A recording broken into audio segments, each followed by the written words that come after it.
ਉੱਥੇ ਮੈਨੂੰ ਦੋਸਤਾਂ ਨੇ ਦੱਸਿਆ ਵੀ ਯਾਰ ਡਾਕਟਰਸ ਦੀ ਰਿਕੁਆਇਰਮੈਂਟ ਹੈ ਕੈਨੇਡਾ 'ਚ ਤੇ ਤੂੰ ਉੱਥੇ ਅਪਲਾਈ ਕੀਤਾ। ਮੈਂ ਕਿਹਾ ਨਹੀਂ। ਉਹ ਕਹਿੰਦੇ ਕਰ ਉੱਥੇ ਅਪਲਾਈ ਕਰ, ਉੱਥੇ ਡਾਕਟਰਸ ਲੈ ਰਹੇ ਨੇ। ਅਤੇ ਉਹਨਾਂ ਨਾਲ ਮੈਂ ਜਦੋਂ ਅੱਗੋਂ ਐਲੈਬੋਰੇਸ਼ਨ ਹੋਰ ਪੁੱਛਿਆ ਉਹ ਕਹੀ ਜਾਣ ਜੀ ਤੁਸੀਂ ਆ ਟੈਕਨੀਸ਼ੀਅਨ ਦਾ ਕਰ ਲਓ, ਤੁਸੀਂ ਅਲਟਰਾਸਾਊਂਡ ਦਾ ਕਰ ਲਓ, ਐਕਸਰੇ ਦਾ ਕੋਰਸ ਕਰ। ਮੈਂ ਕਿਹਾ ਜੀ ਮੈਨੂੰ ਡਾਕਟਰਸ ਦੀ ਗੱਲ ਕਰੋ।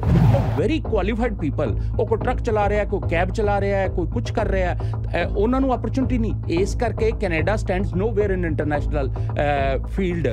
ਪੰਜਾਬ 'ਚ ਦਿੱਲੀ 'ਚ ਬੈਠੇ ਸੀ, ਮੈਂ ਉਹਨਾਂ ਨੂੰ ਡਿਸਕਰਜ ਕਰਨਾ ਸ਼ੁਰੂ ਕਰ ਦਿੱਤਾ। ਉਹ ਮੈਂ ਕਿਹਾ ਇੱਥੇ ਨਾ ਆਉਣਾ ਭਰਾ, ਇਹ ਫਰੋਡ ਜੇ, ਟੋਟਲ ਫਰੋਡ।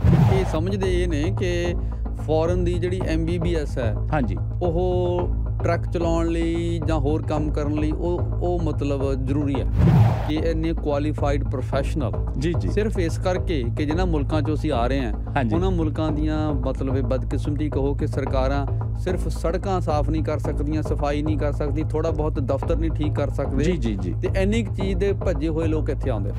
ਇੱਕ ਆਪਰੇਸ਼ਨ ਹੁੰਦਾ RFA, radio frequency ablation thyroid ਦੀ, ਤੇ ਉਹ ਕਰਵਾਉਣਾ ਸੀ। ਤੇ ਜੇ ਇੰਸ਼ੋਰੈਂਸ ਕੰਪਨੀ ਕਰੇ $50,000 ਖਰਚਾ, ਤੇ ਜੇ ਕੈਸ਼ ਦੇ ਦਿਓ ਤਾਂ 5,000। ਇੰਸ਼ੋਰੈਂਸ ਕੰਪਨੀ ਚਾਹੁੰਦੀ ਹੈ ਯਾਰ ਜੇ ਅਸੀਂ ਇੱਥੇ ਡਾਕਟਰਸ ਭਰਤੀ ਹੋਰ ਆ ਗਏ, ਇੰਡੀਆ ਤੋਂ, ਪਾਕਿਸਤਾਨ ਤੋਂ, ਬੰਗਲਾਦੇਸ਼ ਤੋਂ, ਸ਼੍ਰੀਲੰਕਾ ਤੋਂ ਆ ਗਏ, ਇਹਨਾਂ ਦੇ ਕੈਸ਼ ਕਰਨਾ ਸ਼ੁਰੂ ਕਰ ਦੇਣ। ਮਿਸ਼ੀਗਨ ਅਗਲੇ ਦਿਨ ਅਪਾਇੰਟਮੈਂਟ ਤੁਹਾਨੂੰ ਮੈਂ ਦਵਾ ਦੇਣਾ। ਕਿਸੇ ਨੂੰ ਜੇ ਪ੍ਰੋਸੀਜਰ ਕਰਾਉਣਾ, ਚਲੋ ਮਿਸ਼ੀਗਨ ਡਾਕਟਰਸ ਉਹ ਕਹਿੰਦੇ ਆ ਜਾਓ ਯਾਰ ਆਓ। ਹੁਣ ਡਾਕਟਰ ਕਹੇ ਬਈ ਆ ਪੇਸ਼ੈਂਟ ਨੂੰ ਹੈ, ਇਹਨੂੰ ਸਾਰਾ ਵੂੰਡ ਸਾਫ਼ ਕਰਕੇ ਇਹਨੂੰ ਪੱਟੀ ਕਰਨੀ ਹੈ ਜਾਂ ਇਹਨੂੰ ਸਟਿਚ ਕਰਨੇ ਨੇ, ਇਹਨੂੰ ਇਹ ਕਰਨਾ, ਉਹ ਸਾਰਾ ਰੈਜ਼ੀਡੈਂਟ ਡਾਕਟਰ ਨੇ ਕਰਨਾ। ਉਹ ਰਾਤ ਤੱਕ ਕੰਮ ਲੱਗਾ ਰਹਿੰਦਾ। ਜਿਹੜਾ ਸੀਨੀਅਰ ਡਾਕਟਰ ਹੈ 2 ਘੰਟੇ ਦਾ ਰੌਣ ਲਗਾ ਕੇ ਚਲੇ ਜਾਂਦਾ। ਹੁਣ ਇਹ ਵੀ ਡਾਕਟਰ 1 ਮਿਲੀਅਨ ਕਮਾ ਰਿਹਾ, ਉਹ ਕਹਿੰਦਾ ਯਾਰ 5 ਹੋਰ ਆ ਗਏ ਤੇ ਮੇਰਾ ਤਾਂ ਰਹਿ ਗਿਆ 2। ਉਹਨੂੰ ਜਨਾਬ ਇੱਥੇ 8-9 ਮਹੀਨੇ ਦੀ ਉਹਨੂੰ ਅਪਾਇੰਟਮੈਂਟ ਮਿਲੀ। ਇਹਨਾਂ ਰਿਕੁਐਸਟ ਕੀਤੀ, ਕਹਿੰਦੇ ਨਹੀਂ ਉਹ ਹੈ ਹੀ ਨਹੀਂ ਅਪਾਇੰਟਮੈਂਟ ਪਹਿਲਾਂ ਅਵੇਲੇਬਲ। ਐਂਡ ਉਹ ਅਪਾਇੰਟਮੈਂਟ ਤੋਂ 1 ਮਹੀਨਾ ਪਹਿਲਾਂ ਮਰ ਗਈ ਵਿਚਾਰੀ। ਲਾਨਤ ਹੈ ਯਾਰ ਇਹੋ ਜਿਹੇ ਜਿਹੜਾ ਕੰਟਰੀ 'ਚ ਤੁਹਾਡਾ ਇਹੋ ਜਿਹਾ ਹੈਲਥ ਸਿਸਟਮ ਹੈ। ਇੰਡੀਆ 'ਚ ਮੈਂ ਕਹਿੰਦਾ ਇੱਥੋਂ ਅੱਜ ਉਤਰੋ ਤੁਸੀਂ 24 ਘੰਟੇ 'ਚ ਮੈਂ ਉੱਥੇ ਅਪਾਇੰਟਮੈਂਟ ਤੁਹਾਨੂੰ ਉੱਥੇ ਦਿਲਵਾਨੇ ਆ। ਕਿਸੇ ਤਰ੍ਹਾਂ ਦੀ ਵੀ ਅਪਾਇੰਟਮੈਂਟ ਮਿਲ ਸਕਦੀ, ਕਿਸੇ ਤਰ੍ਹਾਂ ਦੀ ਅਪਾਇੰਟਮੈਂਟ ਉੱਥੇ ਮਿਲ ਸਕਦੀ। ਹੋਰ ਗੱਲ ਹੈ ਨਾ ਜੀ, ਆਬਾਦੀ ਕਿੰਨੀ ਹੈ? ਆਬਾਦੀ ਕਿੰਨੀ ਹੈ? ਇੱਕ ਸ਼ਹਿਰ ਜਿੰਨੀ ਆਬਾਦੀ ਨਹੀਂ ਸਾਰੇ ਕੰਟਰੀ ਦੀ।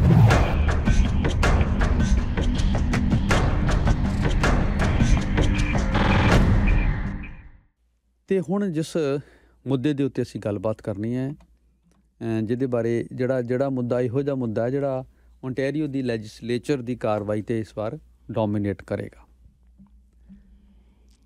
ਅਤੇ ਜਿੱਥੋਂ ਤੱਕ ਸਾਡੇ ਇਸ ਮੁਲਕ ਦੀ ਗੱਲ ਹੈ, ਇਹਦੇ 'ਚ ਜਿਹੜਾ ਟਰੱਕਿੰਗ ਹੈ ਉਹ ਬੜਾ ਇੱਕ ਰਿਸਪੈਕਟੇਬਲ ਕੰਮਕਾਰ ਹੈ। ਅਤੇ ਟਰੱਕਿੰਗ ਚਲਾਉਣ ਵਾਸਤੇ ਵੀ ਤੁਹਾਨੂੰ ਇੱਕ ਜਿਹੜੀ ਪ੍ਰੋਪਰ ਟ੍ਰੇਨਿੰਗ ਲੈਣੀ ਪੈਂਦੀ ਹੈ।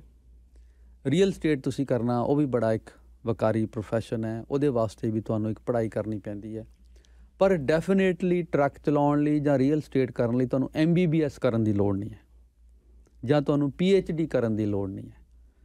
ਅਤੇ ਜੇ ਕੋਈ ਸਾਇੰਟਿਸਟ ਹੈ ਜਾਂ ਕੋਈ MBBS ਡਾਕਟਰ ਹੈ ਜਾਂ ਕੋਈ ਹੋਰ ਪ੍ਰੋਫੈਸ਼ਨਲ ਹੈ, ਅਤੇ ਜੇ ਉਹ ਆਪਣੀ ਉਸ ਜਿਹੜੀ ਜਿਸ ਸਕਿੱਲ 'ਤੇ ਉਹਨਾਂ ਨੇ ਇੰਨੇ ਰਿਸੋਰਸਿਸ, ਇੰਨਾ ਟਾਈਮ, ਇੰਨੀ ਆਪਣੀ ਐਨਰਜੀ ਲਾਈ ਹੈ, ਜੇ ਉਹ ਲਾਉਣ ਤੋਂ ਬਾਅਦ ਇਸ ਮੁਲਕ ਦੇ ਵਿੱਚ ਉਸ ਸਕਿੱਲ ਦਾ ਕੋਈ ਫਾਇਦਾ ਨਹੀਂ ਉਠਾਇਆ ਜਾਂਦਾ ਤਾਂ ਇਹਦਾ ਮਤਲਬ ਹੈ ਕਿ ਕਿਤੇ ਨਾ ਕਿਤੇ ਇਸ ਮੁਲਕ ਦੇ ਵਿੱਚ ਵੱਡੀ ਗੜਬੜ ਹੈ। ਅਤੇ ਅੱਜ ਅਸੀਂ ਉਹਦੇ ਬਾਰੇ ਗੱਲਬਾਤ ਕਰਨੀ ਹੈ ਕਿ ਕਿਉਂ ਇਸ ਮੁਲਕ ਦੇ ਵਿੱਚ ਡਾਕਟਰਸ ਦੀ ਕਮੀ ਨਹੀਂ ਹੈ। ਸਾਡੇ ਕੋਲ ਦੁਨੀਆ ਭਰ 'ਚੋਂ ਕੁਆਲੀਫਾਈਡ ਡਾਕਟਰ ਨੇ, ਪਰ ਉਹਨਾਂ ਡਾਕਟਰਸ ਨੂੰ ਅਸੀਂ ਡਾਕਟਰਸ ਦੇ ਤੌਰ ਦੇ ਉੱਤੇ ਉਹਨਾਂ ਦੀ ਸਕਿੱਲ ਦਾ ਫਾਇਦਾ ਨਹੀਂ ਉਠਾ ਸਕਦੇ, ਬਲਕਿ ਅਸੀਂ ਉਹਨਾਂ ਨੂੰ ਟਰੱਕ ਚਲਾਉਣ ਲਾਇਆ ਜਾਂ ਅਸੀਂ ਉਹਨਾਂ ਨੂੰ ਰੀਅਲ ਸਟੇਟ ਕਰਨ ਲਾਇਆ ਜਾਂ ਅਸੀਂ ਉਹਨਾਂ ਨੂੰ ਇੰਸ਼ੋਰੈਂਸ ਵੇਚਣ 'ਤੇ ਲਾਇਆ। ਇਹ ਜਿਹੜਾ ਇੱਕ ਪਾੜਾ ਹੈ ਕਿਤੇ ਨਾ ਕਿਤੇ ਸਾਡੇ ਪਾਲਿਸੀ ਦੇ ਵਿੱਚ ਗੜਬੜ ਹੈ, ਉਸ ਬਾਰੇ ਅੱਜ ਅਸੀਂ ਗੱਲਬਾਤ ਕਰਨੀ ਹੈ। ਅਤੇ ਇਹਦੇ ਬਾਰੇ ਗੱਲਬਾਤ ਕਰਨ ਲਈ ਜਿਹੜੀ ਸ਼ਖਸੀਅਤ, ਜਿਹੜੇ ਗੈਸਟ ਸਾਡੇ ਨਾਲ ਸਟੂਡੀਓ ਵਿੱਚ ਨੇ, ਡਾਕਟਰ ਰਾਜੇਸ਼ ਕੁਮਾਰ ਭਾਟੀਆ, ਉਹ ਖੁਦ ਇੱਕ ਬੜੇ ਕੁਆਲੀਫਾਈਡ ਹੈਲਥ ਪ੍ਰੋਫੈਸ਼ਨਲ ਨੇ, MBBS ਨੇ ਅਤੇ ਹੋਰ ਉਹਨਾਂ ਨੇ ਬੜਾ ਕੁਛ ਕੀਤਾ। ਉਹਦੇ ਬਾਰੇ ਅਸੀਂ ਗੱਲਬਾਤ ਕਰਾਂਗੇ। ਕਿਉਂ ਇੰਨੀ ਯੋਗਤਾ ਦੇ ਬਾਵਜੂਦ ਵੀ ਉਹਨਾਂ ਨੂੰ ਇਸ ਮੁਲਕ ਦੇ ਵਿੱਚ ਜਿਹੜੀ ਉਹਨਾਂ ਦੀ ਅਸਲੀ ਸਕਿੱਲ ਹੈ ਉਹ ਤੋਂ ਅਸੀਂ ਫਾਇਦਾ ਨਹੀਂ ਉਠਾ ਸਕੇ। ਡਾਕਟਰ ਭਾਟੀਆ, ਬਹੁਤ ਬਹੁਤ ਸ਼ੁਕਰੀਆ ਤੁਹਾਡਾ। ਜਸਵੀਰ ਜੀ, ਤੁਹਾਡਾ ਪ੍ਰੋਗਰਾਮ ਸੁਣ ਰਹੇ ਸਾਰੇ ਸਰੋਤਿਆਂ ਨੂੰ ਨਮਸਕਾਰ, ਸਤਿ ਸ਼੍ਰੀ ਅਕਾਲ, ਆਦਾਬ ਅਤੇ ਗੁੱਡ ਮਾਰਨਿੰਗ। ਪਹਿਲਾਂ ਤਾਂ ਤੁਸੀਂ, ਕਿਉਂਕਿ ਇਹ ਇੰਪੋਰਟੈਂਟ ਹੈ ਇਹ ਚੀਜ਼ ਕਿ ਜਿਹੜਾ ਕੁਛ ਤੁਸੀਂ ਕੀਤਾ ਹੋਇਆ ਤੁਹਾਡੇ ਮੂੰਹੋਂ ਅਸੀਂ ਸੁਣੀਏ ਪਹਿਲਾਂ। ਤੇ ਜੀ MBBS ਤੁਸੀਂ ਕੀਤੀ ਸੀ, ਜੀ, ਉਸ ਤੋਂ ਬਾਅਦ ਤੁਹਾਡਾ ਬੜਾ ਲੰਬਾ ਚੌੜਾ ਐਕਸਪੀਰੀਅੰਸ ਹੈ, ਅਸੀਂ ਉਹ ਸੁਣਨਾ ਚਾਹਾਂਗੇ ਪਹਿਲਾਂ ਤੇ। ਜਸਵੀਰ ਜੀ, ਮੈਂ ਮੈਡੀਕਲ ਕਾਲਜ ਪਟਿਆਲਾ ਤੋਂ MBBS ਕੀਤੀ ਦੀ ਹੈ, ਗਵਰਨਮੈਂਟ ਮੈਡੀਕਲ ਕਾਲਜ ਪਟਿਆਲਾ। ਹਾਂਜੀ। ਔਰ ਰਜਿੰਦਰਾ ਹਸਪਤਾਲ ਦੇ ਨਾਲ ਅਟੈਚਡ ਹੈ, ਜਿਹੜਾ ਕਿ ਬੜਾ ਪ੍ਰੋਮੀਨੈਂਟ ਕਾਲਜ ਹੈ ਪੰਜਾਬ ਦਾ। ਔਰ ਉਸ ਤੋਂ ਬਾਅਦ ਮੈਂ ਜਿਹੜਾ ਜਨਰਲ ਹਸਪੀਟਲ ਚੰਡੀਗੜ੍ਹ ਸੀ ਸੈਕਟਰ 16 'ਚ, ਉੱਥੇ ਮੈਂ ਇੰਟਰਨਸ਼ਿਪ ਔਰ ਰੈਜ਼ੀਡੈਂਸੀ ਕੀਤੀ। ਉਸ ਤੋਂ ਬਾਅਦ ਐਜ਼ ਰੈਜ਼ੀਡੈਂਟ ਡਾਕਟਰ ਮੈਂ ਦਿੱਲੀ ਦਾ ਅੱਜ ਦੀ ਡੇਟ ਦਾ ਸਭ ਤੋਂ ਵੱਡਾ ਹਸਪੀਟਲ ਹੈ ਉਹ GTB ਹਸਪੀਟਲ, OPD ਉਹਦੀ ਸਭ ਤੋਂ ਲਾਰਜੈਸਟ ਹੈ, ਇਨ ਥਾਊਜ਼ੈਂਡਸ ਡੇਲੀ। ਤੇ ਉੱਥੇ ਮੇਰੀ ਰੈਜ਼ੀਡੈਂਸੀ ਹੋਈ GTB hospital, Guru Tegh Bahadur hospital Delhi.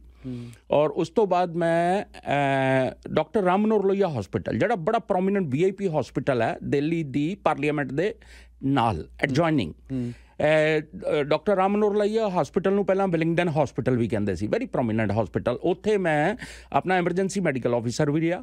ਫਿਰ ਮੈਂ ਦਿੱਲੀ ਦੇ ਆਪਣਾ private hospital Jaipur golden hospital, ਉਹਦੇ 'ਚ ਮੈਂ ਡਿਪਟੀ ਮੈਡੀਕਲ ਸੁਪਰਿੰਟੈਂਡੈਂਟ ਵੀ ਰਿਹਾ ਜੀ। ਔਰ ਮੈਂ ਆਪਣੀ ਫਿਰ ਪ੍ਰਾਈਵੇਟ ਪ੍ਰੈਕਟਿਸ ਵੀ ਕਰਦਾ ਰਿਹਾ। ਦਿੱਲੀ ਮੈਡੀਕਲ ਐਸੋਸੀਏਸ਼ਨ ਦਾ, ਜਿਹੜੀ ਕਿ ਸਟੇਟ ਐਸੋਸੀਏਸ਼ਨ ਹੈ, ਉਹਦਾ ਮੈਂ ਇਲੈਕਟਿਡ ਵਾਈਸ ਪ੍ਰੈਜ਼ੀਡੈਂਟ ਲੜ ਕੇ, ਨਾਟ ਨੋਮੀਨੇਸ਼ਨ, ਸਾਰੀ ਦਿੱਲੀ ਸਟੇਟ ਦਾ ਇਲੈਕਸ਼ਨ ਲੜ ਕੇ ਮੈਂ ਆਈ ਵਾਜ਼ ਦੀ vice president of that Indian medical association Delhi state.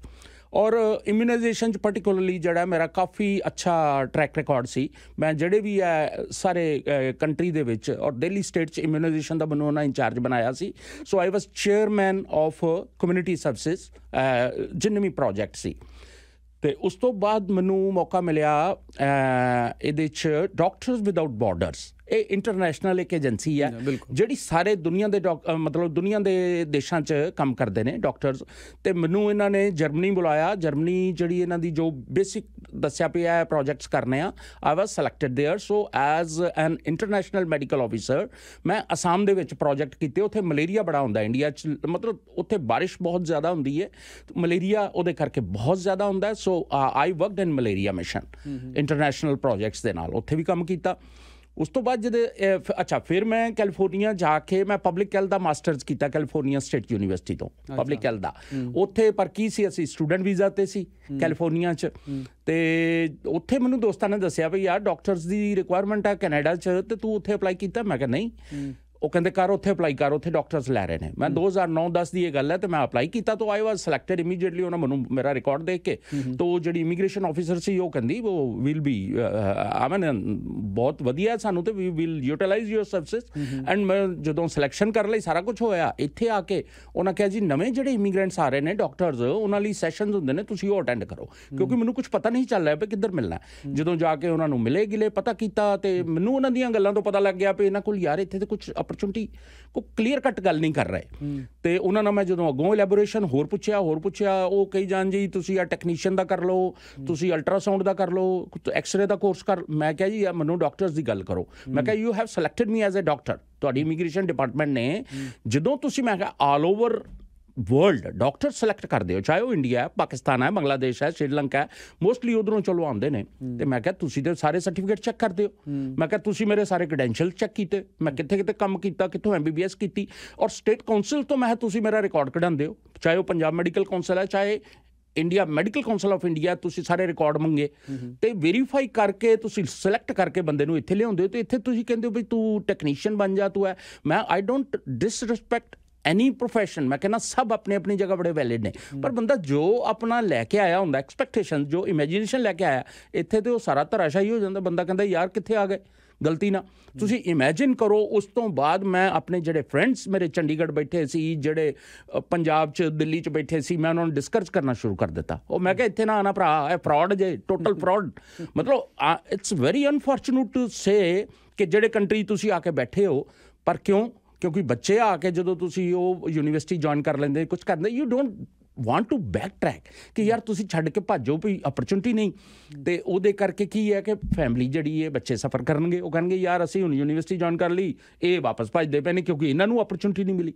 ਅਸੀਂ ਬੱਚਿਆਂ ਦੀ ਅਪਰਚੁਨਿਟੀ ਕਰਕੇ ਟਿਕ ਜਾਂਦੇ ਹਾਂ। ਤੁਹਾਨੂੰ ਹੁਣ ਆਪਣੀ ਗੁਜ਼ਰ ਬਸਰ ਲਈ ਇੱਥੇ ਕੁਛ ਹੋਰ ਕੰਮ ਕਰਨਾ ਪੈ ਰਿਹਾ ਜੀ? ਤੁਸੀਂ ਤੁਹਾਨੂੰ ਆਪਣੇ ਪ੍ਰੋਫੈਸ਼ਨ 'ਚ ਇੱਥੇ ਕੋਈ ਕੰਮ ਨਹੀਂ ਮਿਲਿਆ? ਬਿਲਕੁਲ ਨਹੀਂ ਜੀ। ਜਦੋਂ ਇਮੀਗ੍ਰੇਸ਼ਨ ਦਾ ਸਾਰਾ ਉਹਨਾਂ ਨੇ ਇਨਫੋਰਮੇਸ਼ਨ ਦਿੱਤੀ ਅਤੇ ਮੈਂ ਉਹਨਾਂ ਕੋਲ ਸਿੰਪਲ ਗੱਲ ਪੁੱਛੀ, ਮੈਂ ਯਾਰ ਮੈਨੂੰ ਇੱਕ ਗੱਲ ਦਾ ਜਵਾਬ ਦਿਓ ਬਸ, ਕਿ ਮੈਨੂੰ ਤੁਸੀਂ ਦੱਸੋ ਟਿਲ ਡੇਟ ਤੁਸੀਂ ਕਿੰਨੇ ਡਾਕਟਰਸ ਪਲੇਸ ਕੀਤੇ ਨੇ? ਮੈਂ ਕਿਹਾ ਮੈਨੂੰ ਤੁਸੀਂ ਉਹ ਦੱਸ ਸਕਦੇ ਹੋ? ਕੋਈ ਬੰਦਾ ਉਸ ਚੀਜ਼ ਦਾ ਆਨਸਰ ਨਹੀਂ ਕਰ ਪਾਇਆ। ਜਦੋਂ ਮੈਂ ਆਪਣੇ ਇੱਥੇ ਫੋਰਚੂਨੇਟਲੀ ਆਪਣੇ ਸੀਨੀਅਰ ਡਾਕਟਰਸ ਨੂੰ, ਯਾਰਾਂ ਦੋਸਤਾਂ ਨੂੰ ਹੋਰ ਜਿਹੜੇ ਮਿਲ ਗਏ ਬਾਏ ਰੈਫਰੈਂਸ ਜਾਂ ਬਾਏ ਇੱਕ ਦੂਜੇ ਦੇ ਕੰਟੈਕਟ ਦੇ ਥਰੂ ਮਿਲ ਗਏ, ਉਹਨਾਂ ਕੋਲ ਪੁੱਛਿਆ, ਉਹ ਕਹਿੰਦੇ ਯਾਰ ਅਸੀਂ ਤੇ ਟੈਸਟ ਕਲੀਅਰ ਕਰਕੇ ਇੱਥੇ ਦੇ ਬੈਠੇ ਹਾਂ ਕਿਦੋਂ ਦੇ, ਐਂਡ ਟੈਸਟ ਕਲੀਅਰ ਕਰਨ ਤੋਂ ਬਾਅਦ ਸਭ ਤੋਂ ਵੱਡੀ ਜਿਹੜੀ ਇੱਥੇ ਪ੍ਰੋਬਲਮ ਹੈ, ਇਹਨਾਂ ਕੋਲ ਰੈਜ਼ੀਡੈਂਸੀ ਸੀਟਸ ਨਹੀਂ ਹੈਗੀਆਂ।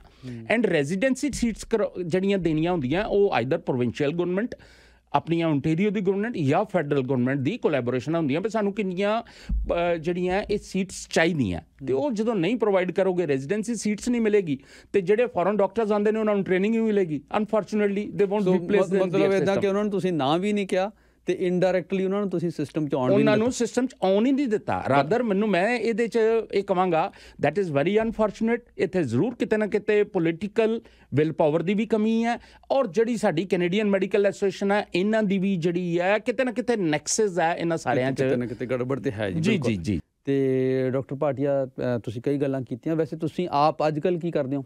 ਮੈਂ ਜਸਵੀਰ ਜੀ, ਮੈਂ ਰੀਅਲ estate ਕਰ ਰਿਹਾ। ਮੈਂ ਆਪਣੀ ਬ੍ਰੋਕਰੇਜ ਖੋਲੀ ਦੀ ਹੈ ਇੱਕ। ਤੇ ਤੁਸੀਂ ਮਤਲਬ ਇੰਨਾ ਲੰਬਾ ਚੌੜਾ ਤਜਰਬਾ, ਇਹ ਤੇ ਤੁਸੀਂ ਬਿਨਾਂ MBBS ਤੋਂ ਵੀ ਕਰ ਸਕਦੇ। ਬਿਲਕੁਲ ਬਿਲਕੁਲ ਬਿਲਕੁਲ ਜੀ। ਮੈਂ ਕਹਿੰਦਾ ਜੀ ਜਿਹੜੇ ਇੱਕ ਨਾਰਮਲ ਸਕੂਲਿੰਗ ਕਰਕੇ ਆਉਂਦੇ ਨੇ ਉਹ ਵੀ ਬੰਦੇ ਇਹ ਕਰ ਸਕਦੇ ਨੇ, ਐਂਡ ਚਲੋ ਕਰ ਰਹੇ ਹਾਂ। ਮੈਂ ਹੁਣ ਜਿਹੜਾ ਪ੍ਰੋਫੈਸ਼ਨ 'ਚ ਪੈ ਗਈ ਆ, ਜਿਹੜੀ ਇੱਕ ਕਿਸਮ ਦੀ ਰੋਜ਼ੀ ਰੋਟੀ ਹੈ, ਪਰ ਮੈਂ ਆਪਣੇ ਬਹੁਤ ਸਾਰੇ ਐਸੇ ਫਰੈਂਡਸ ਨੂੰ ਜਾਣਦਾ, ਕੋਈ ਮੌਰਗੇਜ ਕਰ ਰਿਹਾ, ਡਾਕਟਰਸ ਨੇ ਉੱਥੋਂ ਵੈਲ ਕੁਆਲੀਫਾਈਡ। ਐਂਡ ਮੈਂ ਕੱਲ੍ਹ ਹੀ ਇੱਕ ਮੇਰੀ ਡਾਕਟਰ ਸਾਹਿਬ ਨਾਲ ਗੱਲ ਹੋਈ, ਉਹ PGI ਤੋਂ MD ਕਰਕੇ ਆਏ ਦੇ ਨੇ। ਹੀ ਇਜ਼ ਡੂਇੰਗ ਇਮੀਗ੍ਰੇਸ਼ਨ, ਮਤਲਬ ਉਹ ਇੱਥੇ ਇਮੀਗ੍ਰੇਸ਼ਨ ਦੇ ਕੇਸ ਹੈਂਡਲ ਕਰ ਰਹੇ ਨੇ। ਮੇਰੇ ਇੱਕ ਸਰਜਨ ਡਾਕਟਰ ਨੇ, ਹੀ is also doing real estate। ਇੱਕ ਪੀਡੀਆਟ੍ਰੀਸ਼ੀਅਨ ਨੇ, ਉਹ ਮੌਰਗੇਜ ਕਰਦੇ ਪਏ ਨੇ। ਔਰ ਮੈਂ ਇੱਕ ਜਾਣਨਾ ਡਾਕਟਰ ਹੋਰ ਹੈਗੇ ਨੇ ਜਿਹੜੇ ਵੈਲ ਕੁਆਲੀਫਾਈਡ ਨੇ, ਉਹ ਇੱਥੇ ਆਪਣਾ ਟੈਕਨੀਸ਼ੀਅਨ ਦਾ ਕਰ ਰਹੇ ਨੇ। ਸਾਰੇ ਆਪਣਾ ਕੋਈ ਨਾ ਕੋਈ ਫਿਰ ਦੇਖੋ ਗੁਜ਼ਾਰਾ ਕਰਨਾ। ਸਾਡੇ ਸੁਣਨ ਵਾਲਿਆਂ 'ਚੋਂ ਮਨੋਜ ਜੀ ਨੇ ਕਹਿੰਦੇ ਮੈਂ ਰਜਿਸਟਰਡ ਫਾਰਮਾਸਿਸਟ ਹਾਂ ਤੇ ਮੈਂ ਇੱਥੇ ਟਰੱਕ ਚਲਾਉਂਦਾ। ਹਾਂਜੀ। ਇਸੇ ਤਰ੍ਹਾਂ ਸਤਵਿੰਦਰ ਕਹਿੰਦੇ ਨੇ ਕਿ ਮੈਂ ਆਈ ਵਾਜ਼ ਰਿਸਰਚ ਸਾਇੰਟਿਸਟ, ਮੈਡੀਕਲ ਰੋਬੋਟਿਕਸ ਇਹਨਾਂ ਦਾ ਫੀਲਡ ਸੀਗਾ, ਅਤੇ ਕਹਿੰਦਾ ਵੀ 1-2 ਕੰਪਨੀਜ਼ ਨੇ ਕੈਨੇਡਾ 'ਚ ਜਿਹੜੀਆਂ ਇਨਵੋਲਵ ਨੇ ਇਸ ਫੀਲਡ ਦੇ ਵਿੱਚ R&D 'ਚ। ਜੀ ਜੀ। ਅਤੇ ਕਾਫੀ ਇਹਨਾਂ ਦਾ ਜਿਹੜਾ ਹੈ ਐਕਸਪੀਰੀਅੰਸ ਹੈ। ਅਤੇ ਫਿਰ ਇਹ ਕਹਿੰਦੇ ਕੋਵਿਡ ਤੋਂ ਬਾਅਦ ਇਹ ਡੇਟਾ ਸਾਇੰਸ ਵੱਲ ਮੂਵ ਕਰ ਗਏ। ਜੀ ਜੀ। ਕਿਉਂਕਿ ਜਿਹੜਾ ਅਸਲੀ ਸਕਿੱਲ ਸੀ ਉੱਥੇ ਇਹਨਾਂ ਨੂੰ ਕੰਮ ਸ਼ਾਇਦ ਨਹੀਂ ਉਹਨਾਂ ਨੂੰ ਮਾਨਤਾ ਮਿਲ ਸਕੀ। ਜੀ ਜੀ। ਅਤੇ ਇੱਕ ਹੋਰ ਮੈਸੇਜ ਹੈ, ਮਲਮਾਲ ਇਹ ਕਹਿੰਦੇ ਨੇ ਇਹੀ ਕਾਰਨ ਹੈ ਕਿ ਬਹੁਤ ਸਾਰੇ ਜਿਹੜੇ ਮੈਡੀਕਲ ਪ੍ਰੋਫੈਸ਼ਨਲ ਨੇ ਇੱਥੇ ਹੋਮਿਓਪੈਥ ਬਣ ਜਾਂਦੇ ਨੇ, ਕਿਉਂਕਿ ਬਦਲ ਲੈਂਦੇ ਨੇ ਆਪਣੇ ਕੋਈ ਨਾ ਕੋਈ। ਜੀ ਜੀ ਜੀ। ਬਿਲਕੁਲ ਬਿਲਕੁਲ। ਅਤੇ ਵੈਸੇ ਡਾਕਟਰ ਸਾਹਿਬ ਉਂਝ ਰਿਕੁਆਇਰਮੈਂਟ ਕੀ ਹੈ? ਕਹਿਣ ਨੂੰ ਤਾਂ ਕਹਿੰਦੇ ਨੇ ਨਾ ਕਿ ਨਹੀਂ ਜੀ ਇੱਥੇ ਤੁਸੀਂ ਆ ਕੇ ਟੈਸਟ ਪਾਸ ਕਰ ਲਓ, ਇਹ ਕਰ ਲਓ, ਕੀ ਰਿਕੁਆਇਰਮੈਂਟ ਹੈ ਅਤੇ ਗੱਲ ਰੁਕਦੀ ਕਿੱਥੇ ਜਾ ਕੇ ਆ? ਜਸਵੀਰ ਜੀ, ਟੈਸਟ ਪਾਸ ਕਰਨਾ ਜਿਹੜਾ ਡੈਫੀਨੇਟਲੀ ਇਹਨਾਂ ਦੀ ਰਿਕੁਆਇਰਮੈਂਟ ਹੈ। ਇੱਕ ਕੁਆਲੀਫਾਈਂਗ ਐਗਜ਼ਾਮ ਹੁੰਦਾ ਔਰ ਇਹਨਾਂ ਦਾ ਇੱਕ ਕੈਨੇਡੀਅਨ ਲਾਇਸੈਂਸਿੰਗ ਐਗਜ਼ਾਮ ਹੁੰਦੇ ਨੇ, ਪਾਰਟ 1 ਪਾਰਟ 2। ਉਹ ਕਲੀਅਰ ਕਰਨਾ ਸਾਡੇ ਸਾਊਥ ਏਸ਼ੀਅਨ ਜਿਹੜੇ ਵੀ ਇੰਡੀਅਨ ਸਬ ਕੰਟੀਨੈਂਟ ਦੇ ਡਾਕਟਰਸ ਨੇ, ਚਾਹੇ ਇੰਡੀਆ ਤੋਂ ਨੇ, ਪਾਕਿਸਤਾਨ ਤੋਂ, ਸ਼੍ਰੀਲੰਕਾ, ਬੰਗਲਾਦੇਸ਼, ਸਭ ਬੰਦੇ ਮਿਹਨਤੀ ਨੇ। ਉਹ ਆ ਕੇ ਉਹਨਾਂ ਲਈ ਬੜਾ ਦੈਟਸ ਏ ਕੇਕਵਾ, ਉਹ ਬੜਾ ਈਜ਼ੀ ਹੈ ਉਹਨਾਂ ਲਈ, ਉਹ ਸਾਰਾ ਕਰ ਲੈਂਦੇ ਨੇ। ਪਰ ਉਸ ਤੋਂ ਬਾਅਦ ਬਾਕੀ ਕੰਟਰੀਜ਼ ਕੀ ਕਰਦੇ ਨੇ? USA ਕੀ ਕਰਦਾ ਹੈ? USA 'ਚ ਤੁਸੀਂ ਇਮੈਜਨ ਕਰੋ 45% ਆਫ ਦੀ ਡਾਕਟਰਸ ਜਿਹੜੇ ਫੋਰਨ ਮੈਡੀਕਲ ਗ੍ਰੈਜੂਏਟਸ ਨੇ, ਉਹ 45% ਇੰਡੀਅਨਸ ਨੇ।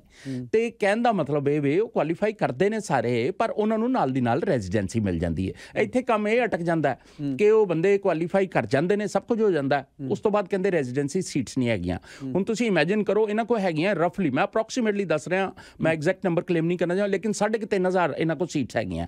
3,000 ਇਹਨਾਂ ਦੇ ਆਪਣੇ ਸਟੂਡੈਂਟਸ ਹੈਗੇ ਨੇ।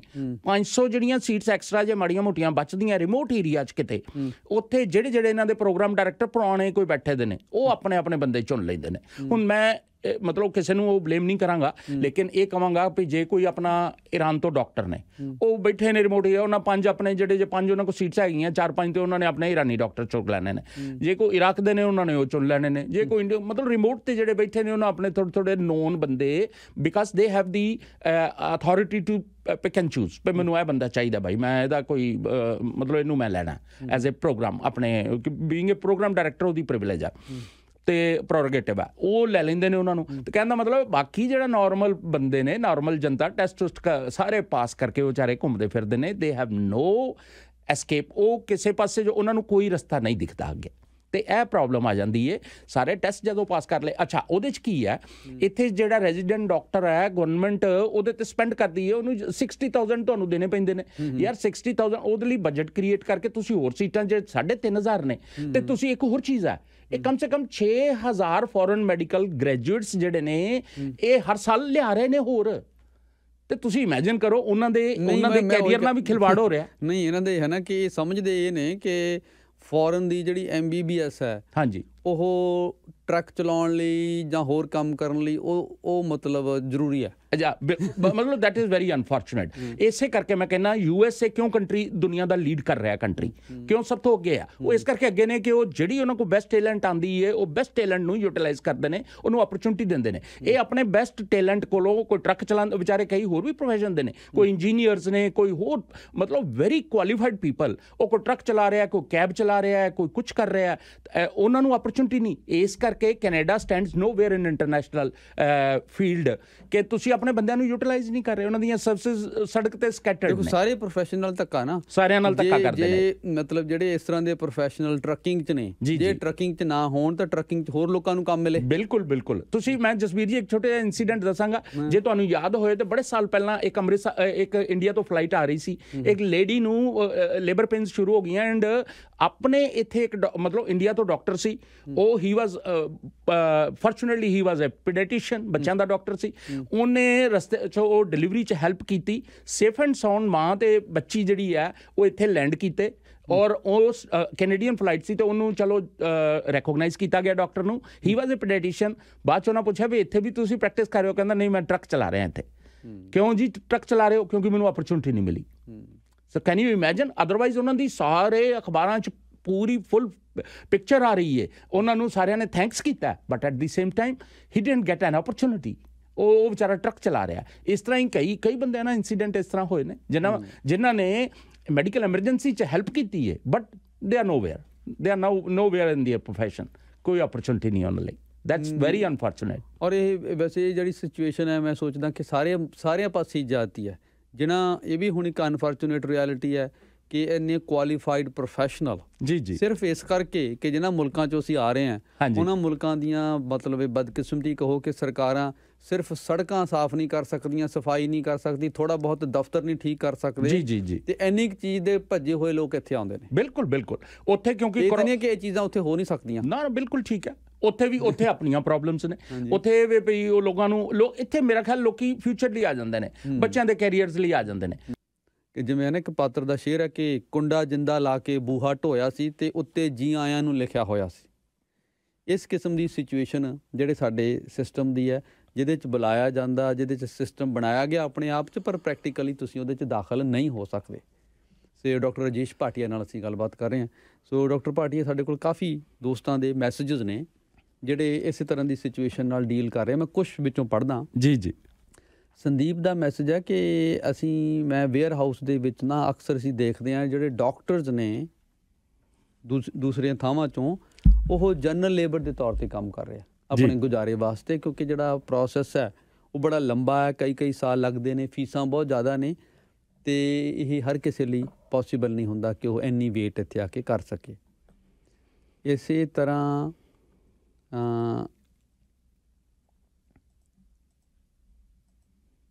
ਆਪਣਾ ਅਸ਼ੋਕ, ਇਹਨਾਂ ਦਾ ਮੈਸੇਜ ਹੈ ਕਿ ਇਹਨਾਂ ਦੇ ਵੀ ਕੋਈ ਫੈਮਿਲੀ 'ਚੋਂ ਨੇ ਜਿਨ੍ਹਾਂ ਨੇ ਇਹ ਸਾਰੇ ਐਗਜ਼ਾਮ 3 ਸਾਲ ਪਹਿਲਾਂ ਕਰ ਲਏ ਸੀਗੇ ਜੀ ਤੇ ਪਰ ਰੈਜ਼ੀਡੈਂਸੀ ਮਿਲੀ ਨਹੀਂ, ਜਿਵੇਂ ਤੁਸੀਂ ਦੱਸ ਰਹੇ ਹੋ। ਬਿਲਕੁਲ ਜੀ। ਇਸੇ ਤਰ੍ਹਾਂ ਨੀਨਾ, ਇਹਨਾਂ ਦਾ ਮੈਸੇਜ ਹੈ ਕਿ ਇਹਨਾਂ ਨੇ ਵੀ ਇਹੀ ਗੱਲ ਕੀਤੀ ਹੈ ਕਿ ਸਾਡੇ ਇੱਥੋਂ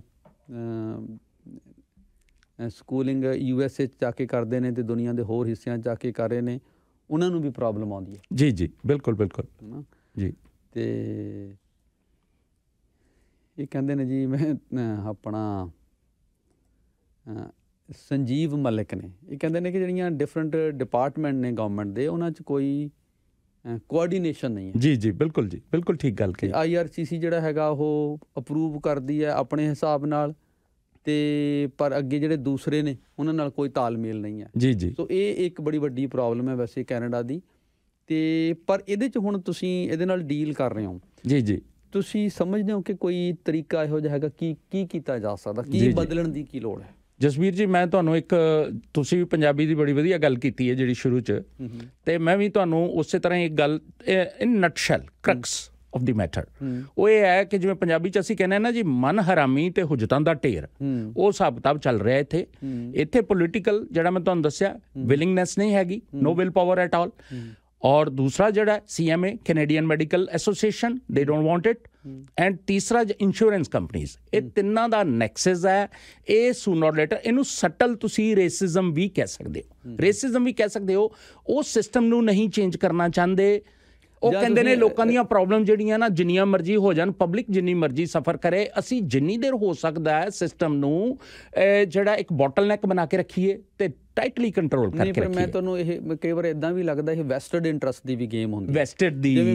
ਮੈਂ ਨਾ ਟਰਾਂਸਲੇਸ਼ਨ ਵੀ ਮਤਲਬ ਇੰਡੀਪੈਂਡੈਂਟ ਟਰਾਂਸਲੇਟਰ ਦੇ ਤੌਰ ਤੇ ਮੈਂ ਕੰਮ ਕਰਦਾ ਰਿਹਾ। ਇੱਥੇ ਟਰਾਂਸਲੇਟਰ ਦੀ ਇੱਕ ਬੋਡੀ ਹੈ ਓਨਟਾਰੀਓ 'ਚ। ਜੀ। ਉਹਨਾਂ ਦੇ ਜੇ ਤੁਸੀਂ ਸਰਟੀਫਾਈਡ ਟਰਾਂਸਲੇਟਰ ਬਣਨਾ ਤੇ ਤੁਹਾਨੂੰ ਉਹਨਾਂ ਦਾ ਟੈਸਟ ਇੱਕ ਪਾਸ ਕਰਨਾ ਪੈਂਦਾ, ਜਿਹੜਾ ਸਾਲ 'ਚੋਂ ਇੱਕ ਵਾਰ ਕਰਦੇ ਨੇ। ਅੱਛਾ ਜੀ, ਵਾਹ। ਹੁਣ ਕਿਉਂਕਿ ਕੁਝ ਲੋਕ ਪਹਿਲਾਂ ਦੇ ਬੈਠੇ ਨੇ, ਹਾਂਜੀ, ਉਹਨਾਂ ਨੇ ਐਸਾ ਜੱਫਾ ਮਾਰਿਆ, ਉਹ ਨਹੀਂ ਚਾਹੁੰਦੇ ਕੋਈ ਹੋਰ ਬੰਦਾ ਹੋਏ। ਚਲੋ ਮੈਂ ਤਾਂ ਬੜੇ ਸਾਲ ਪਹਿਲਾਂ ਇੱਕ ਵਾਰ ਅਟੈਂਪਟ ਕੀਤੀ ਸੀ, ਛੱਡ ਗਿਆ, ਪਰ ਬਾਅਦ 'ਚ ਮੈਨੂੰ ਕਈਆਂ ਨੇ ਦੱਸਿਆ ਹਾਂਜੀ ਕਿ ਉਹ ਨਵੇਂ ਬੰਦੇ ਨੂੰ ਆਉਣ ਹੀ ਨਹੀਂ ਦੇਣਾ ਚਾਹੁੰਦੇ। ਜਿਹੜੇ ਬੰਦੇ ਪਹਿਲਾਂ ਬੈਠੇ ਨੇ ਉੱਥੇ, ਉਹ ਥਰਡ ਕਲਾਸ ਟਰਾਂਸਲੇਟਰ ਨੇ, ਮੈਂ ਇਹ ਕਹਿ ਸਕਦਾ ਆਪਣੇ ਐਕਸਪੀਰੀਅੰਸ, ਪਰ ਉਹ ਨਹੀਂ ਚਾਹੁੰਦੇ ਕੋਈ ਹੋਰ ਬੰਦਾ ਆਏ। ਹਾਂਜੀ। ਸੋ ਲਗਭਗ ਮੈਨੂੰ ਲੱਗਦਾ ਸਾਰੇ ਪਾਸੇ ਇਹੀ ਹਾਲ ਹੈ ਕਿ ਜਿਹੜੇ ਪਹਿਲਾਂ ਬੈਠੇ ਨੇ ਉਹ ਨਹੀਂ ਚਾਹੁੰਦੇ ਕਿ ਉਹਨਾਂ ਦੀ ਇਨਕਮ ਦਾ ਕੋਈ ਹੋਰ ਕਿਸੇ ਨਾਲ ਸ਼ੇਅਰ ਕਰਨਾ। ਬਿਲਕੁਲ। ਇੱਥੇ ਜਸਬੀਰ ਜੀ ਬਿਲਕੁਲ ਇਹੀ ਠੀਕ ਗੱਲ ਹੈ। ਮੈਂ ਇੱਕ ਸਿੰਪਲ, ਮੇਰਾ ਕੁਐਸਚਨ ਹੈ ਇੱਥੋਂ ਦੇ ਸਾਰੇ, ਮੈਂ ਕਹਿੰਦਾ ਜਿਹੜਾ ਨੈਕਸਸ ਹੈ ਸਾਰਾ, ਮੇਰਾ ਪੋਲੀਟੀਸ਼ੀਅਨਸ ਨੂੰ ਹੈਗਾ ਕੁਐਸਚਨ, ਮੇਰਾ ਇੱਥੋਂ ਦੀ ਇੰਸ਼ੋਰੈਂਸ ਬੋਡੀ ਨੂੰ ਹੈਗਾ, ਮੈਡੀਕਲ ਇੰਸ਼ੋਰੈਂਸ ਜਿਹੜੀ ਹੈ ਕੰਪਨੀਜ਼ ਨੂੰ, ਔਰ ਮੇਰਾ ਇੱਥੋਂ ਦੇ ਕੈਨੇਡੀਅਨ ਮੈਡੀਕਲ ਐਸੋਸੀਏਸ਼ਨ ਨੂੰ ਹੈ।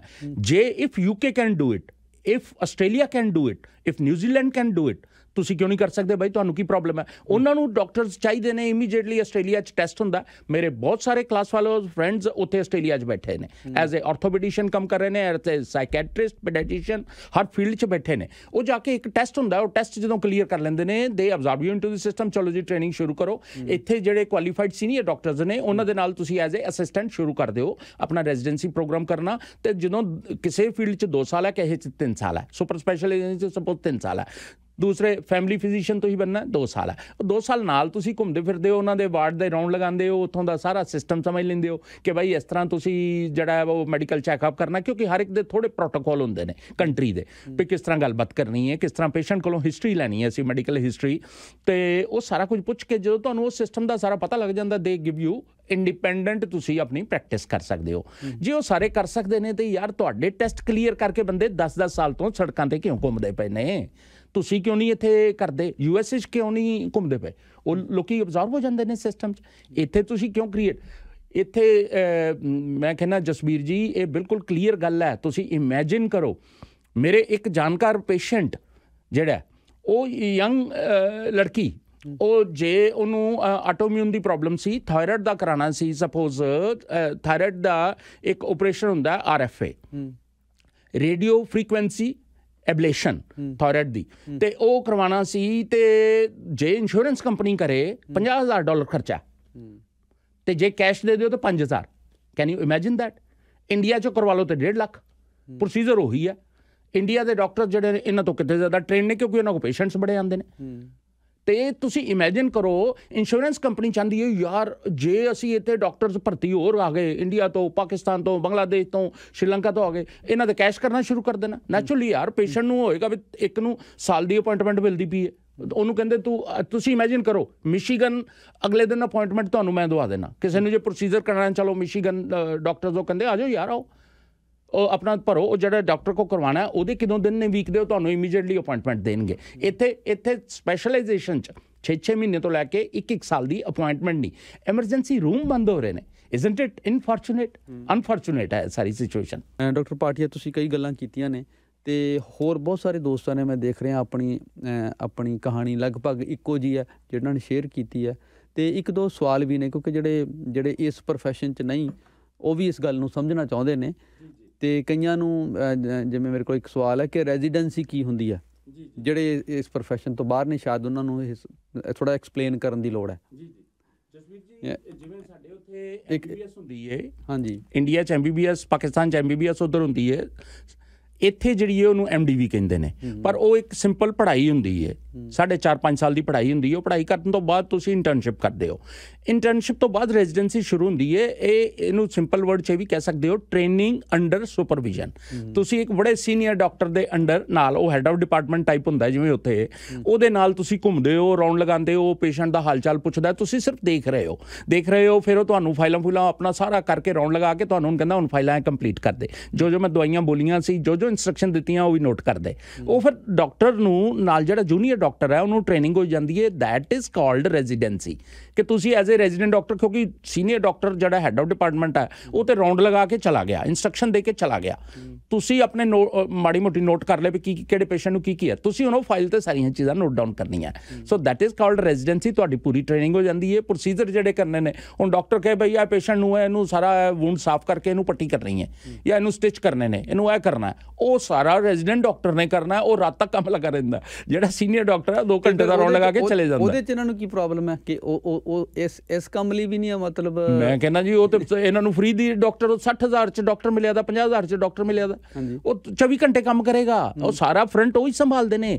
ਰੈਜ਼ੀਡੈਂਟ ਡਾਕਟਰ ਜਿਹੜੇ ਨੇ ਉਹ ਫਰੰਟ ਲਾਈਨ ਵਰਕਰ ਨੇ, ਸਮਝੋ। ਉਹ ਸਾਰਾ ਉਹਨਾਂ ਸੰਭਾਲਣਾ। ਕੋਵਿਡ ਦੀ ਕੋਈ ਪਰੇਸ਼ਾਨੀ, ਜਿਹੜਾ ਸਾਰੇ ਉਹ ਹੁੰਦੇ ਨੇ ਹੈਡ ਆਫ ਡਿਪਾਰਟਮੈਂਟ, ਤੇ ਪਿੱਛੋਂ ਬਹਿ ਕੇ ਆਰਡਰ ਕਰ ਦਿੰਦਾ ਕਿ ਇੱਕ ਰਾਊਂਡ ਲਗਾਇਆ, ਸੁਪਰਫਿਸ਼ੀਅਲ ਭਲਵਾਨੀ ਗੇੜਾ ਜਿਹਨੂੰ ਕਹਿੰਦੇ ਅਸੀਂ ਪੰਜਾਬੀ 'ਚ, ਉਹ ਲਗਾਇਆ, ਸਾਰੀ ਇੰਸਟਰਕਸ਼ਨ ਦਿੱਤੀਆਂ। ਉਹ ਜਿਹੜੇ ਰੈਜ਼ੀਡੈਂਟ ਡਾਕਟਰ ਹੈ, ਉਹ ਰੈਜ਼ੀਡੈਂਟ ਡਾਕਟਰ ਨੇ ਸਾਰੇ ਕੰਮ ਕਰਨੇ ਨੇ। ਤੇ ਫਿਰ ਜਿਹੜੇ ਪਹਿਲਾਂ ਡਾਕਟਰ ਬਣੇ ਨੇ ਉਹਨਾਂ ਨੂੰ ਵੀ ਤਾਂ ਖਤਰਾ ਹੁੰਦਾ ਹੋਊਗਾ ਜੇ ਨਵੇਂ ਡਾਕਟਰ ਆ ਗਏ, ਉਹਨਾਂ ਦਾ ਕੰਮ ਵੀ ਵੰਡਿਆ ਜਾਊ ਥੋੜਾ। ਬਸ ਉਹਨਾਂ ਨੂੰ ਇਹ ਵੇ ਅੱਜ ਪਹਿਲਾਂ ਇੱਥੇ 3.5 ਲੱਖ 4 ਲੱਖ ਦੀ ਕੈਪ ਸੀ ਵੀ ਡਾਕਟਰ 4 ਲੱਖ ਤੱਕ ਕਮਾ ਸਕਦਾ। ਹੁਣ ਉਹਨਾਂ ਕੈਪ ਹਟਾਤੀ ਹੈ। ਹੁਣ ਇਹ ਵੀ ਡਾਕਟਰ 1 ਮਿਲੀਅਨ ਕਮਾ ਰਿਹਾ, ਉਹ ਕਹਿੰਦਾ ਯਾਰ 5 ਹੋਰ ਆ ਗਏ ਤੇ ਮੇਰਾ ਤਾਂ ਰਹਿ ਗਿਆ 2, ਤੇ ਉਹ ਕਿਉਂ ਚਾਹੇਗਾ? ਬਿਲਕੁਲ ਤੁਹਾਡੇ ਵਾਲੀ ਗੱਲ, ਜਿਵੇਂ ਤੁਸੀਂ ਕਹਿ ਰਹੇ ਹੋ ਪੁਰਾਣੇ ਬੰਦੇ ਨਹੀਂ ਛੱਡਦੇ, ਉਹ ਮਰਦਿਆਂ ਤੱਕ ਵੀ ਕਹੇਗਾ ਮੈਂ ਨਹੀਂ ਛੱਡਣਾ, ਰਿਟਾਇਰਮੈਂਟ ਦੀ ਕੋਈ ਨਹੀਂ। ਉਹ ਕਹਿੰਦਾ ਮੈਂ ਤਾਂ ਨਹੀਂ ਛੱਡਦਾ ਬਈ, ਮੇਰੇ ਵੱਲੋਂ ਸਾਰੀ ਪਬਲਿਕ ਸਫਰ ਕਰੇ, ਸਾਰੇ ਜਨਤਾ ਤਰਾਹੀਮਾਮ ਕਰੇ, ਮੈਂ ਨਹੀਂ ਛੱਡਦਾ। ਉਹ ਪ੍ਰੋਬਲਮ ਹੈ ਜਿਹੜੀ ਉਹ ਲੌਬੀ ਆ, ਉਹਦਾ ਇੰਟਰਸਟ ਤੇ ਸਮਝ ਆਉਂਦਾ, ਹਾਂਜੀ, ਪਰ ਉਸ ਲੌਬੀ ਨਾਲ ਲੜਨ ਦੀ ਜ਼ਿੰਮੇਵਾਰੀ ਤੇ ਗਵਰਨਮੈਂਟਸ ਦੀ ਹੈ। ਗਵਰਨਮੈਂਟ ਦੀ ਹੈ।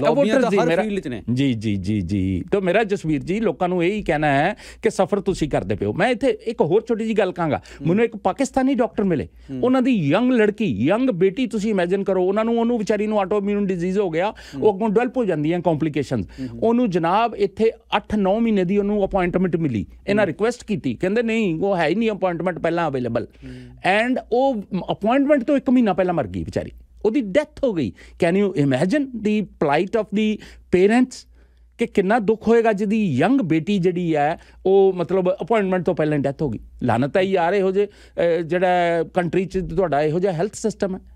ਇੰਡੀਆ 'ਚ ਮੈਂ ਕਹਿੰਦਾ ਇੱਥੋਂ ਅੱਜ ਉਤਰੋ ਤੁਸੀਂ 24 ਘੰਟੇ 'ਚ ਮੈਂ ਉੱਥੇ ਅਪਾਇੰਟਮੈਂਟ ਤੁਹਾਨੂੰ ਉੱਥੇ ਦਿਲਵਾਨੇ ਆ, ਕਿਸੇ ਤਰ੍ਹਾਂ ਦੀ ਵੀ ਅਪਾਇੰਟਮੈਂਟ ਮਿਲ ਸਕਦੀ, ਕਿਸੇ ਤਰ੍ਹਾਂ ਦੀ ਅਪਾਇੰਟਮੈਂਟ ਉੱਥੇ ਮਿਲ ਸਕਦੀ। ਵਾਈ ਨਾਟ ਹੈ? ਈਵਨ USA ਦਾ ਸਿਸਟਮ ਮੈਂ ਕਹਾਂਗਾ ਮੱਚ ਸੁਪੀਰੀਅਰ ਹੈ। ਉੱਥੇ ਪ੍ਰਾਈਵੇਟ ਡਾਕਟਰ ਬੈਠੇ ਨੇ, ਉਹ ਕਹਿੰਦੇ ਨੇ ਵੀ ਜੇ ਤੁਸੀਂ ਇੰਸ਼ੋਰੈਂਸ ਦੇ ਥਰੂ ਆਉਣਾ ਇੰਸ਼ੋਰੈਂਸ ਥਰੂ ਆ ਜਾਓ, ਨਹੀਂ ਤਾਂ ਕੈਸ਼ ਆਉਣਾ ਕੈਸ਼ ਦੇ ਆ ਚਾਰਜਿਸ ਨੇ।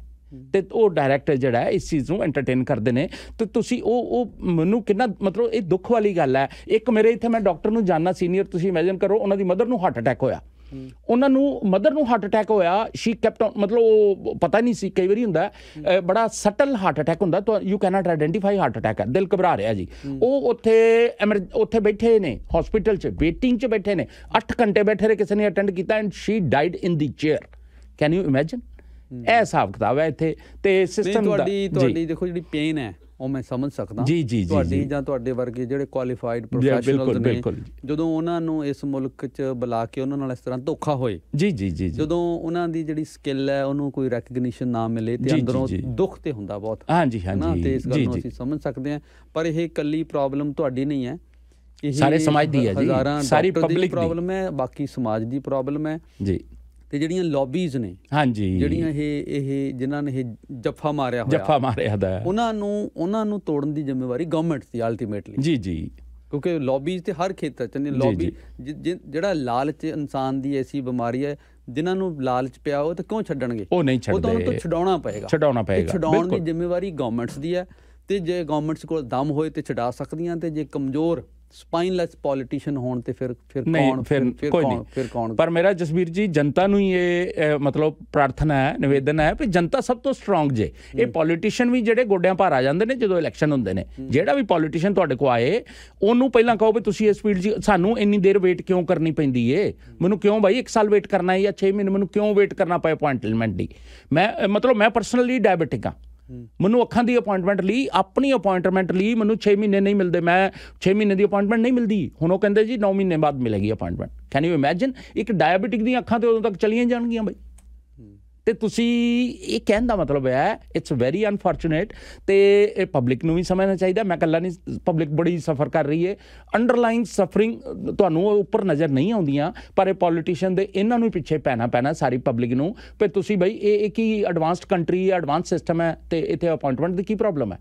ਕਿਉਂ ਨਹੀਂ ਇਮੀਡੀਏਟਲੀ ਮਿਲਦੀ ਜਾਂ ਹਫ਼ਤੇ ਬਾਅਦ ਮਿਲੇ, ਚਲੋ ਜੀ ਆਓ ਤੁਹਾਡੀ ਅਪਾਇੰਟਮੈਂਟ। ਨਾਲੇ ਹੋਰ ਗੱਲ ਹੈ ਨਾ ਜੀ, ਆਬਾਦੀ ਕਿੰਨੀ ਹੈ ਇੱਕ ਸ਼ਹਿਰ ਜਿੰਨੀ ਆਬਾਦੀ ਨਹੀਂ ਸਾਰੇ ਕੰਟਰੀ ਦੀ। ਜੇ ਇੰਨੀ ਕੁ ਆਬਾਦੀ ਨੂੰ ਵੀ ਅਸੀਂ ਡਾਕਟਰਸ ਨਹੀਂ ਦੇ ਸਕਦੇ। ਜੀ ਔਰ ਬੁਲਾ ਰਹੇ ਨੇ, ਐਸਾ ਨਹੀਂ ਹੈਗਾ, ਬੁਲਾ ਰਹੇ ਨੇ 4 to 6,000 ਐਵਰੀ ਈਅਰ ਆ ਰਹੇ ਨੇ ਡਾਕਟਰਸ ਕੁਆਲੀਫਾਈਡ, ਪਰ ਸੀਟਾਂ 3,000 ਨੇ। ਤੇ ਪਿਛਲਾ ਬੈਕਲੌਗ ਜਿਹੜਾ ਉਹ 3 ਲੱਖ ਦਾ ਹੈਗਾ ਪਿਆ ਦਾ ਇਹਨਾਂ ਕੋਲ, ਜਿਹੜਾ ਇਹਨਾਂ ਹੈਂਡਲ ਨਹੀਂ ਕੀਤਾ। ਤੇ ਕੋਈ ਉਹ ਸਾਰੇ ਵਿਚਾਰੇ ਉੱਦਾਂ ਹੀ ਕੰਮ ਕਰਦੇ ਪਏ ਨੇ। ਤੇ ਕਹਿਣ ਦਾ ਮਤਲਬ ਹੈ ਵੀ ਬਾਈ ਕਿਸੇ ਪਾਸੇ ਗੱਲ ਲਗਾਣੀ ਹੈ, ਮਤਲਬ ਟੋਟਲ ਜੀ ਫੇਲਿਅਰ ਹੈ ਪੂਰੇ ਸਿਸਟਮ ਦਾ ਕਿ ਇਸ ਤਰ੍ਹਾਂ ਦੀ ਸਿਚੁਏਸ਼ਨ ਕ੍ਰੀਏਟ ਹੋਈ ਹੈ। ਤੇ ਜੇ ਨਹੀਂ ਸੋਚਣਗੇ, ਜੇ ਨਹੀਂ ਇਸ ਪਾਸੇ ਧਿਆਨ ਦੇਣਗੇ, ਤੇ ਹੌਲੀ ਹੌਲੀ ਇਸ ਮੁਲਕ ਦਾ ਇਮੀਗ੍ਰੇਸ਼ਨ ਪ੍ਰੋਗਰਾਮ ਵੀ ਫੇਲ ਹੋ ਜਾਏਗਾ। ਜੀ ਫਿਰ ਲੋਕ ਕਿਉਂ ਆਉਣਗੇ ਇੱਥੇ? ਹਾਂਜੀ ਜਸਵੀਰ ਜੀ, ਇੱਕ ਛੋਟਾ ਜਿਹਾ ਪੁਆਇੰਟ ਮੈਂ ਹੋਰ ਦੱਸਾਂ ਤੁਹਾਨੂੰ। ਯੂਨੀਵਰਸਿਟੀ ਆਫ ਕੈਲੀਫੋਰਨੀਆ, ਉਹਨਾਂ ਦਾ LA ਲਾਸ ਐਂਜਲਸ ਦਾ ਬਹੁਤ ਵੱਡਾ ਹਸਪੀਟਲ ਹੈ। ਮੈਂ ਉਹਨਾਂ ਦਾ ਇੱਕ ਵਾਰੀ ਪ੍ਰੋਗਰਾਮ ਦੇਖਿਆ, ਆਈ ਵਾਸ ਸਰਪ੍ਰਾਈਜ਼ਡ, ਯਾਰ ਇੱਥੇ ਪ੍ਰੋਗਰਾਮ ਵੀ ਹੋਣਾ ਚਾਹੀਦਾ। ਉਹਨਾਂ ਨੇ ਸਪੈਸ਼ਲ ਲੈਂਗੁਏਜ ਲਈ ਸਪੈਸ਼ਲ ਉਹਨਾਂ ਕਿਹਾ ਜਿਹੜੇ ਨੇਟਿਵ ਸਪੈਨਿਸ਼ ਸਪੀਕਿੰਗ ਪੀਪਲ ਨੇ, ਡਾਕਟਰਸ ਨੇ, ਉਹਨਾਂ ਨੂੰ ਆਓ ਅਸੀਂ ਲੇਟਰਲ ਐਂਟਰੀ ਦਿੰਦੇ ਹਾਂ। ਉਹ ਕਹਿੰਦੇ ਆਓ ਅਸੀਂ ਤੁਹਾਨੂੰ ਨਾਲ ਇਹ ਹਸਪੀਟਲ ਦੇ ਵਿੱਚ ਟ੍ਰੇਨਿੰਗ ਨਾਲ ਸ਼ੁਰੂ ਕਰ ਦਿੰਦੇ ਹਾਂ, ਤੁਹਾਨੂੰ 2 ਸਾਲ ਦਾ ਟਾਈਮ ਹੈ। ਇਨ ਮੀਨ ਟਾਈਮ ਇੱਥੋਂ ਦੇ ਸਾਰੇ ਟੈਸਟ ਕਲੀਅਰ ਕਰੋ। ਤੇ ਸਾਨੂੰ ਸਪੈਨਿਸ਼ ਸਪੀਕਿੰਗ ਲੋਕਾਂ ਲਈ ਡਾਕਟਰਸ ਚਾਹੀਦੇ ਨੇ, ਸੋ ਅਸੀਂ ਕੁਇਕਲੀ ਚਾਹੁੰਦੇ ਹਾਂ। ਇੱਥੇ ਹੁਣ ਜਿਵੇਂ ਪੰਜਾਬੀ ਬਹੁਤ ਸਾਰਾ, ਆਪਣਾ ਪੰਜਾਬੀ ਭਾਈਚਾਰਾ ਬਹੁਤ ਸਾਰਾ, ਤੇ ਅਸੀਂ ਕਹੀਏ ਵੀ ਯਾਰ ਪੰਜਾਬੀ ਸਪੀਕਿੰਗ ਡਾਕਟਰਸ ਆਓ ਇਮੀਡੀਏਟਲੀ, ਬੜੇ ਇਹਨਾਂ ਨੂੰ ਡਾਕਟਰਸ ਚਾਹੀਦੇ ਨੇ ਆਪਣੇ ਪੰਜਾਬੀਆਂ ਨੂੰ। ਤੇ ਤੁਸੀਂ 2 ਸਾਲ ਦੇ ਵਿੱਚ ਕੰਡੀਸ਼ਨ ਹੈ ਕਿ ਤੁਹਾਡੀ ਟ੍ਰੇਨਿੰਗ ਸੀਨੀਅਰ ਡਾਕਟਰ ਦੇ ਨਾਲ ਸ਼ੁਰੂ ਕਰ ਦਿੱਤੀ ਜਾਂਦੀ ਹੈ, ਪਰ 2 ਸਾਲ ਦੇ ਵਿੱਚ ਇੱਥੋਂ ਦੇ ਸਾਰੇ ਕੁਆਲੀਫਾਈਂਗ ਟੈਸਟ ਔਰ ਸਾਰੇ ਹਰ ਚੀਜ਼ ਤੁਸੀਂ ਕਲੀਅਰ ਕਰਨੀ ਹੈ। ਕਲੀਅਰ ਕਰਕੇ ਆ ਜਾਓਗੇ, ਤੁਹਾਨੂੰ ਸਿਸਟਮ 'ਚ ਅਬਜ਼ੌਰਬ ਕਰ ਲਾਂਗੇ ਅਸੀਂ। ਤੇ ਉਹਨਾਂ ਨੂੰ ਨਾਲ ਲਓ ਕਿ ਕਿੰਨਾ ਟਾਈਮ ਲੱਗਦਾ ਇਹਦੇ 'ਚ। ਡੈਫੀਨਿਟਲੀ ਜੀ, ਇਹ ਸਾਰੇ ਸੁਧਾਰ ਕਰਨ ਦੀ ਲੋੜ ਹੈ। ਜੀ ਤੇ ਮੇਰਾ ਖਿਆਲ ਹੈ ਵੀ ਕਾਫੀ ਜ਼ੋਰ ਨਾਲ ਅਸੀਂ ਆਪਣੀ ਗੱਲ ਕਹਿ ਦਿੱਤੀ ਹੈ। ਜੀ ਬਹੁਤ ਬਹੁਤ ਸ਼ੁਕਰੀਆ doctor Sahib. Thank you so much Jasvir ਜੀ।